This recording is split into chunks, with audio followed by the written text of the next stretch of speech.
Hello, and thank you for joining us today for another Tuesday afternoon program here with the Genealogy Center.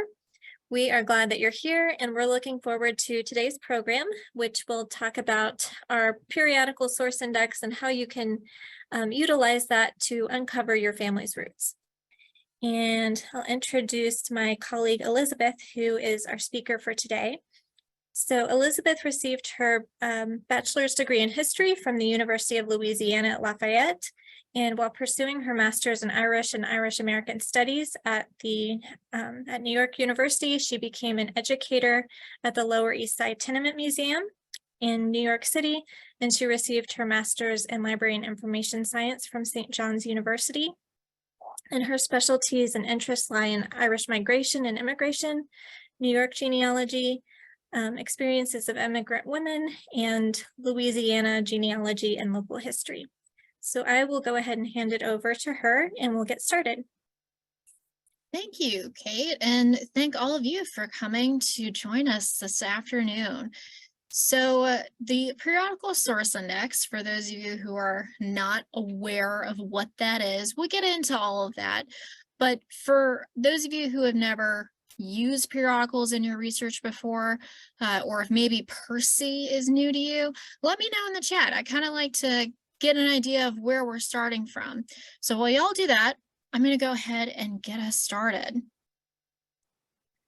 Okay, so a couple facts about the Genealogy Center, just for those of you who are not familiar with us. So our department is 42,000 square feet of public space. We have 1.34 million physical items. So that's going to be a little more than 500,000 books, just shy of 800,000 microtext items. So that's microfilm and microfiche, and about 5 million-ish digital records. I say ish because these numbers are always increasing. You know, we're always getting more stuff. So in total, that's a little more than 6.34 million items in our collection. So it's big. And one of the things that we get are periodicals. So let's talk a little bit about that. So using periodicals in your research, I see that a couple people say that they have never used PERSI, they don't use periodicals. And what I mean by periodicals, I'm talking about specifically local history journals, newsletter, like local history newsletters, genealogy group newsletters, things like that. So I'll talk about the different kinds of ones you'll use for your research, but the benefits of using it, they can offer source materials, definitely unique, forgotten, or lost sources of data. So in my own research specifically, I've actually found transcriptions of church records where they were transcribed in the 1950s, and then after that, those church records were burned. They were lost. So this, transcription of these church records, these are the only, records I have for this one particular church. So you can find gems kind of buried in these periodicals, and you wouldn't even think to look in them if you didn't know. So you can also find lists of publications and book reviews, which are really helpful breadcrumbs, ancestor charts, family group sheets. Also, if you're not familiar with the holdings in the regional libraries and archives near where your ancestors live, you can find things like that as well, and research tips as in addition to that. But the most important thing about periodicals is that they have a wide variety of material types in a single publication, so you really never know what you'll find. So types of periodicals, publications you would use for genealogy. So we're talking society publications, so genealogical, historical, family, surname, ethnic as well. Special interest group publications, so like DNA interest groups, for example. Technology and other online publications. So for example, there's a magazine called Internet Genealogy, just to give you an example. So that's all, about periodicals. But what is PERSI? So the Periodical Source Index, it is the Genealogy Center's kind of monster Frankenstein baby that we've had for at least a generation now, and it is huge. It is the largest subject index to genealogical, historical, and ethnic periodical publications that are published in North America and the British Isles. So we're talking 3.08 million subject entries. Now, when I say subject entry, that is not the same thing as an every name index, which we'll get into a little bit of that when I show you how to use PERSI. Right now, our indexes are focused on geographic and ethnic publications for now, but that may change. So how do you get into PERSI? So there are two ways to do that. First being on our website, which is genealogycenter.org. On the homepage, there's a big button right there, Periodical Source Index. Another place you could find it is this button that says Our Resources. If you click on that, it's also listed in our free databases. So you can get into PERSI for free at home whenever you want. Now, when you click on the PERSI button, you are brought to the PERSI homepage, so to speak. So you have all these wonderful buttons, and we're going to go through most of these buttons and what they look like, how to use them. But I want to start with the surname button because that's where people often will start their search and end their search. I don't want you to do that. Now, I mentioned earlier that surnames, this is not an every name index. So that means that if you are looking for a man named John Adam, if he is the subject of if John Adams is the subject of that article, he'll come up. But if he is mentioned in an article about something else, like church records, for example, or maybe a tax list that was published in a periodical, he's not going to come up. So don't limit your search to the surname button, but let's see what that looks like. So here's the thing about PERSI. So in its last version, it used to live on Find My Past. We had an agreement with them where it lived on their website. Now, which meant that it was behind a paywall. Now, like I said, you can get into it for free, and it's back home, basically, back home with us, even though we've always been the ones doing the indexing. What I want to point out is for those of you who may have used PERSI in the past with Find My Past, one thing that it couldn't do well on Find My Past was surname searches. If you're searching for a name like street, for example, that is another thing, like a street you drive down, it will pull up articles that are about the street you drive down instead of the street surname.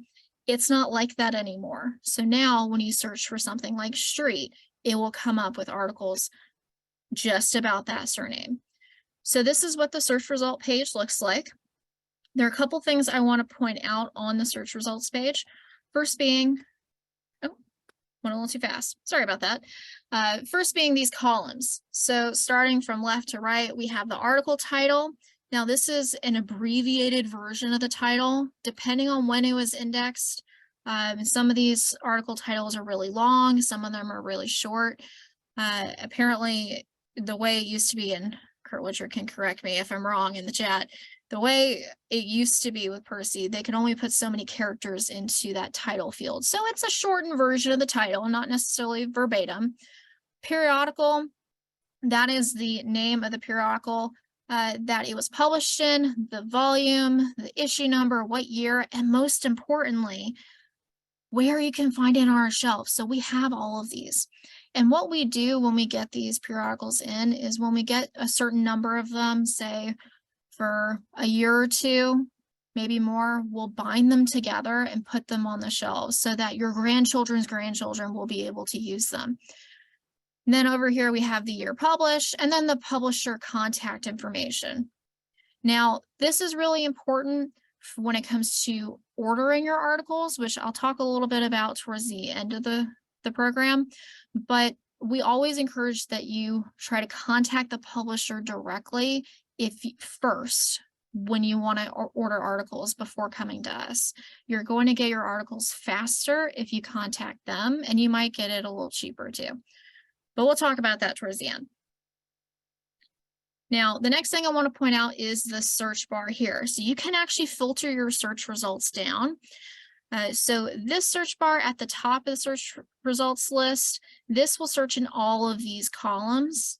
But if you go to the bottom, you'll see the number of entries. So this is only just showing the first 10 out of 180 entries. But you can also search specific columns. So say you're looking for a specific periodical title. You just want things from the Hoosier Heritage magazine, for example. You can do that. Say you want things that were just published in this one particular year. You can do that.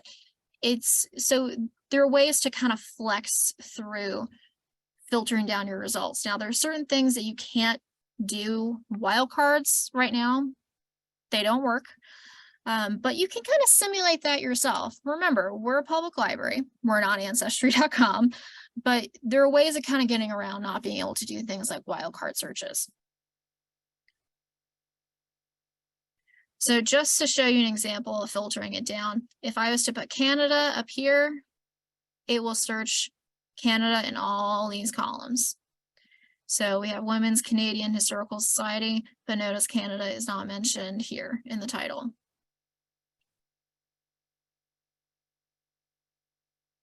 So when I did that, it filtered it down to 20 entries from 182. So when you get these big, long search result lists, filtering it down this way, just keep playing with it. That's how it's going to make it a little less overwhelming. Now, if I was to type Canada at the bottom in just the article title, it filters it down to 2 out of 182. So another thing I want to point out is you want to also use things like postal codes as well. That will kind of help narrow things down. And when you're looking at those search results, always take a minute before you start filtering things down. Read through the article titles and see what is the verbiage the indexers were using at a given time. And that'll help you kind of narrow things down. So a lot of people, like I said earlier, they start with the surname button and they end with the surname button because they don't find what they're looking for. As I said, you don't want to do that because if your ancestor is just simply mentioned in an article about something else, they're not going to come up in the surname button. This isn't an every name index. It's a subject index. So the money is really in these location search buttons. So let's go through some of those. So let's start first with the United States. So just to show you an example, I just picked Pulaski County, Arkansas. So these drop-down buttons, these drop-down menus, I should say, you can click on the state or you can do like the whole country if you wanted to. You don't necessarily have to pick a county. You could just do Arkansas General. It's really up to you. You're brought to a page that looks like this. Now, it's actually one big long list. I just couldn't screenshot the whole list.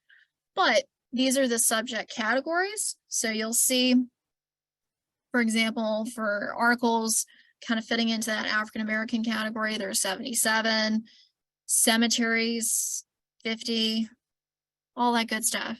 Now, if we were to click on one like church records or institutions, we'll see what that looks like. So for church records, you'll see we have things like Baptist and Methodist ministers, Baptist Meeting House, Little Rock. These are things that you're not necessarily going to find online. Now, if we're to look at institutions, this is actually kind of interesting. So these Freeman's Bureau bank records, I pulled these off the shelf when I was first writing this program just to make sure that they were talking about Freeman's Bureau bank records that would relate to African American research, and they do. But when you go to the African American subject button, these don't show up. So you want to be creative when you're looking through things and think outside the box. How might an indexer index something in the moment, right? So look everywhere. And it doesn't cost you anything to look. So in institutions, I saw a number of things, including these bank records. But if I was to just find these, notice I actually filtered it down by starting to type free, and that filtered everything else out. So that's one way of kind of doing the keyword search. When you start to type a word, you don't necessarily have to type out the whole word, and it will start filtering it down for you. Because there were 32 entries in this list, and I filtered it down to 4. So don't forget, every county or state, they're going to have more or less articles on specific subjects than others. It really all depends. So like the Orleans Parish location search list for these subject categories, it's kind of long. You're not necessarily going to have articles about the French Revolution in, say, I don't know, a random county in California, not necessarily. So it's all going to look different based on what county it is. If it's a really small county with maybe a really rural population, it might have a shorter list, but it will be a list tailored to that area because those were the articles written about that area. Another thing to note is that one article, for those of you who have never used periodicals in your research before, this might be helpful for you. One article can be spread out across multiple issues. So if you want to know where the author or compiler accessed that information from, you probably will need to look at the first issue that the article appears in.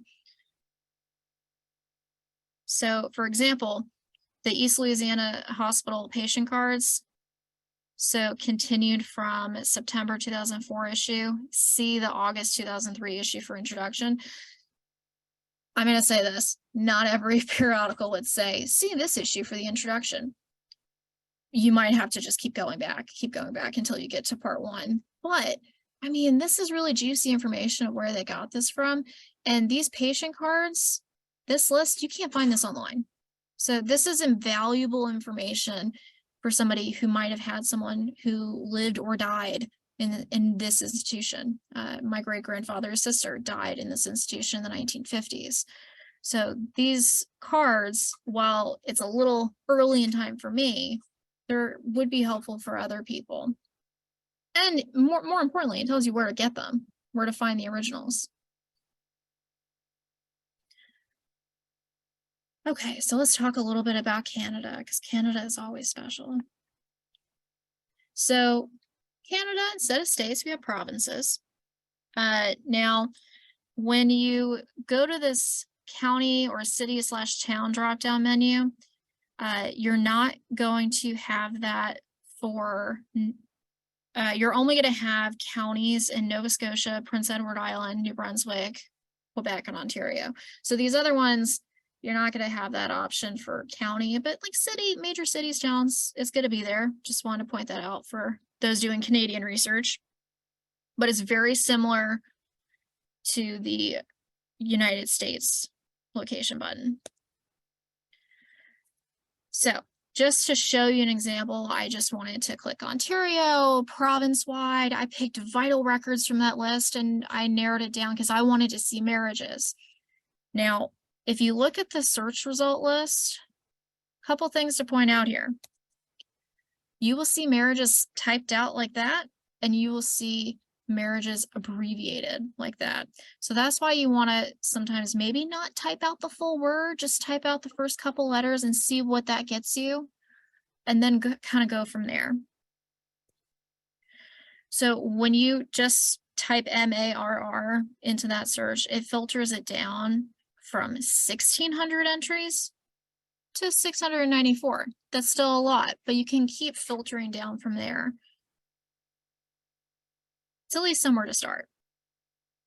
Now, British Isles is very similar to these two buttons, so we're not going to get into it, but I will say this. If you are someone who needs to order articles from us, which I will talk a little bit about very soon, the British Isles and just Europe in general, those are the places that we actually cannot fulfill article requests from periodicals published over there. And a lot of that has to do with copyright law is very different in Europe, and also just different agreements that we have had with those societies. They want you to contact them, but we'll talk about that more soon. So let's talk about other countries, because this will look a little bit different. So when you click on this other countries button, you get this wonderful list of countries. Now, here's the thing.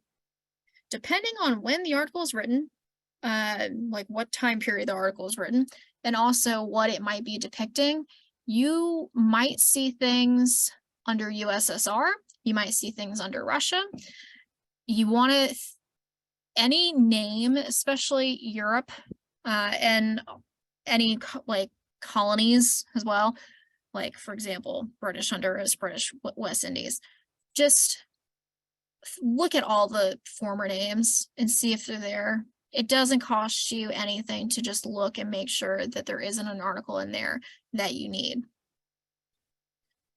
So just to show you a very specific example, see, we have France, we have French Antilles, French Guyana, French Sudan, French West Indies. I mean, the French were all over the place. So like I said, you want to go and look at multiple names for the same place, which we should be doing that anyway in our genealogy research as it is. So when you click on one, like France, for example, it will just give you nationwide. It will not let you narrow down to province, but you can do that within these lists. So if I was to say for cemeteries and I wanted Paris, I can just type in Paris into that search result bar and it'll filter down the search results. So the last two buttons we'll talk about, the research techniques button and the article title keyword button. So what the research technique articles are, it's basically articles to give you some guidance on how to research a certain type of thing. So I had a hard time screenshotting the page with the drop down menu, but it gives you a list of options, including passenger lists. So if I say I wanted to learn about how to use passenger lists for England, I can click on this and it will give me a list of articles. So some of these will not only tell you how to use them, some of them will say where to find different databases. So think of it kind of like guides, so to speak. So for article title keyword search, this is a little fun. So if I just wanted to keyword search indenture, which will get me a lot of hits, you can do that. You just need to put more than 5 characters in that box. So we have a very long list of search results. Say I just want articles about indentures in Maryland. Notice that I put the postal code here. Notice a lot of these titles are using the postal codes. So that's why you want to do that. Do both, but the postal codes are really what's going to get you better results when you're trying to filter to a state like this. So that narrows it down to 18 entries out of 931. 18 is a whole lot more manageable than 931. So a lot of people, I've given this presentation a number of times to outside groups, and a lot of people always ask, well, how do I see what years you have for a specific publication? Can that be found in PERSI? And a lot of the reason why people ask this question is because they already have a citation. So they read an article somewhere else that they think might be helpful to their research, and they already have a title, they already have the periodical name, volume issue number, sometimes they have the year. That's all great. But PERSI is meant to be a discovery resource for finding the article to get you that citation, and then you go find it. The better way to do it is actually to find what years we have for specific publications is to search for the periodical title in our library's online catalog. Now, here's the thing about our online catalog. We are switching to a new library catalog by the end of the year. So some of the things I'm going to show you are not going to be applicable by this time next year. But for those of you who might be visiting us soon, those of you who just want to find things in our catalog now before we make the switch, these tips should help you. First being, you want to always filter your results. Spelling absolutely counts in our catalog. It does not do sounds like, spelled like, similar to, it doesn't do that. You don't want to include any punctuation in the search results bar in our online catalog. So for books or periodicals on a specific county, when you're searching, either include it or exclude the word county. I don't know why, but sometimes you get better results if you do either or. This is why we're switching to a new catalog, one of the many reasons. And also, you want to be really creative when you're searching for a specific periodical. Try just the society's name. Try searching for the title of the periodical by choosing specific keywords instead of the full title. Just be creative, but when in doubt, send us an email and say, do you have this? That's what the librarians here are for. We want to help you, have your successful research journey. So if you're struggling with something that is ours, whether that be our catalog or PERSI, please, please, please send us an email and tell us you're struggling, because we want to help you. So just to show you an example of how to find something like that in our catalog, I wanted to look at the New York Genealogical and Biographical Record. So I typed that into the search bar up here. Now you can ignore those buttons, but this button up here is a login button. Anytime you see a login button on our website, just ignore it. Those are for people who actually check books out from the library. You don't check books out of our department out anyway. So when you are brought to the search results page, first thing you want to do, just always get in the habit of filtering your results. So you want to go over here to the left, click branch, and then click genealogy. That will filter out all the things that are in other areas of the library that have nothing to do with what you're researching. Next thing I want to point out is, say you just want to know where it is on the shelf. You want a quick reference. You don't want to look in the full catalog record. You can click this reference where button and it just drops down a little bit and it gives you the call numbers. But if you want to look at the full record, you're going to want to click on the title itself. So when you're brought to the catalog record page for the record, for MYB&G's the record, there are a couple things I do want to point out. First being, it will automatically default for you to be, see these tabs down here, items and more info. The default is the items tab. When you scroll down, you'll have the call numbers, so where to find it on the shelves, and the years. Sometimes they're in order, sometimes they're not. I found that weirdly, like things like yearbooks are not in date order. I cannot tell you why. Now, if you click on this more info tab, I don't know if some of you noticed that, the record, it started well before, that copyright cutoff date. So there are some copies of the record that have been digitized. So if you click on more info, you'll see click on web address to reach selected volumes. If you scroll down, you'll see the links to all those digitized records. So for example, MYGMB's the record that's been digitized through 1923. So that's our copyright cutoff date. And they live on Internet Archive. So some of you are probably wondering, okay, PERSI sounds great, sounds wonderful, but how do I actually get those articles? How do I get those articles? The first thing you want to do is try contacting the publisher first.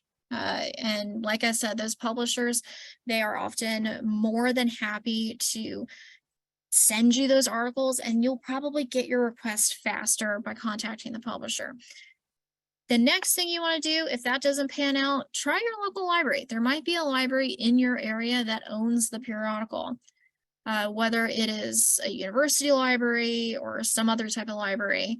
The way you can figure that out is to go into WorldCat and search for the periodical title there. The last thing to do is to contact us. Now, there are buttons on the PERSI search result page. Click here to order articles. We're happy to fill your request. We really are, but it's not the fastest option or the simplest way. We do have a fee structure. So we want to make sure you get your articles quickly and efficiently. We are not always the best option because we just get so many requests. Now there is a fee structure, like I said, so it's $7.50 for up to and including 6 articles, plus 20 cents a page, not including the periodical cover title or things like that. So to request articles from us, you can email a filled out copy of the request form, or you can mail it to us with a check or money order for $7.50. Okay. I got that through that a little faster than I intended. So, and I know that there are questions. So I'm going to stop sharing my screen and see if there are questions. We do have some questions. So the first one asks, what are you doing about periodicals only published online? Are you printing them for your shelves? Yes, because we are getting newsletters through email as well. And we're printing them and putting them on the shelves. And then this one asks, I was told my great-great-grandmother wrote stories that were published in magazines. Is there possibly a way to search for and locate those stories? So it depends on what kind of magazines. So if we're talking about literary magazines, you probably wouldn't have them because we're collecting those historical, the local historical societies, the surname societies, things like that, the ethnic publications. So we wouldn't have literary magazines. But if you know the name of the magazine and you know where to find it, then you could start with the library that would have it and see if they can help you. Sounds good. And so how often are our indexes updated? And if they are added by volunteers, how can we volunteer? So we have two PERSI indexers who are indexing their lives away. As far as volunteers go, that is a question above my pay grade. In my time that I started during the pandemic. So I started during 2020 and we didn't have any volunteers doing that. I don't know if we will again. That's a Kurt Witcher question. Sounds good. And then this one was in regards to the payment. So it's $7.50 plus 20 cents per page. And this question is asking, how do you tell how many pages are in the article in order to make the second payment? That's a great question. So the $7.50 is kind of like a prepayment, and then we pull the articles, and because we wouldn't know how many pages an article is. Sometimes they're a single page. So once we fulfill the request, we send it back to you, like your copies. We send it back to you with an invoice for the remainder.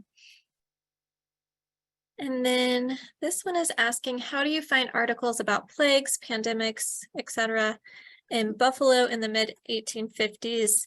They say, I did not see health in the drop-down menu. That's a good question. I'm going to search for that right now. Okay, so,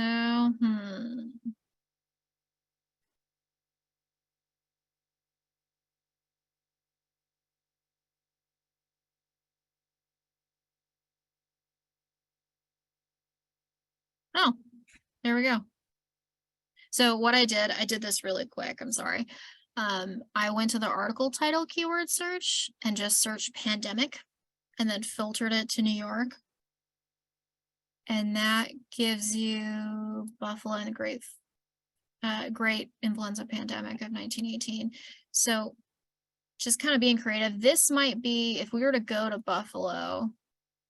So let's see.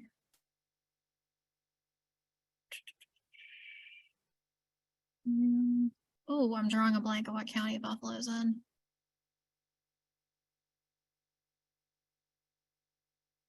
No, not Buffalo Wild Wings.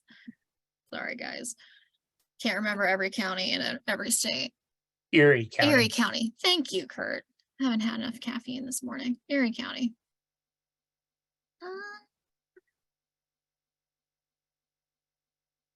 That could be under history, maybe. Yep. So sometimes articles like that are going to be just kind of in general history. If you're still not finding it, try the other way. Try that article title keyword search and see what comes up. Sounds good. Thank you. So we have one last question, kind of separate from PERSI, but they're asking, do you collect family genealogy books created on Family Tree Maker? Yes, we do. We do collect all the family genealogy books. If you would like more information on that, send us an email. Our email is in the handout, but it is also genealogy@acpl.info, which I sense that Kate is putting that in the chat. Yes, so I just stuck that in the chat. So if you would like a copy of the chat from today's program, shoot us an email and we will send that to you. Or if you have any other questions that come up, we're always glad to help. So thank you very much, everyone, for attending. And thank you, Elizabeth, for presenting. And I hope everybody has a good day. Bye.